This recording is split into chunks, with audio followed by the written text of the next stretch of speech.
जानकारी है। हमारे यहाँ अपन छत्तीसगढ़ भाषा के पूरा विकास बर यहाँ एकजुट होके सब जन अपन काम कार्य छोड़ के बिल्कुल अपन भाषा ला उन्नत करे बर यहाँ इकट्ठा हुए हैं और सबके मत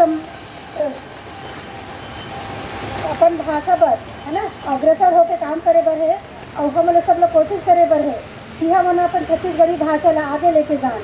और हम लोग कोशिश करना है कि जम्मू का जो है छत्तीसगढ़ में तेकर शब्दों के माध्यम छत्तीसगढ़ी हो है एक संगवारी हो सब ला मिलजुल के काम करे लगी। और हम लोग ये कोशिश करे लगी कि हमारे आसपास जितना हमारे संगवारी है हमारे स्कूल में पढ़ैया मन है सब मन है कोशिश करे कि अपन मातृभाषा के उपयोग करें। कोई भी भाषा ला उन्नत करे बर सबसे पहली प्रयास हमें मन करे लागी। एक छत्तीस संगवारी हो हम लोग पूरा कोशिश करे लागी कि हम अपन भाषा ला आगे बढ़ावन।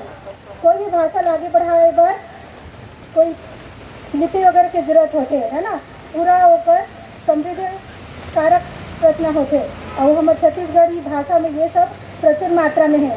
तेकर खेती हमारे ये कोशिश करना है कि हमारे छत्तीसगढ़ी भाषा के प्रयोग हर जगह हो, चाहे हमारे घर में हो बाहर हो, हमें सब जगह एक आगे बढ़े बर प्रयास करना है। छत्तीसगढ़ी बोलना है, छत्तीसगढ़ी ला आगे बढ़ाना है, हमारे छत्तीसगढ़ ला आगे बढ़ाना है। जय छत्तीसगढ़। जय छत्तीसगढ़।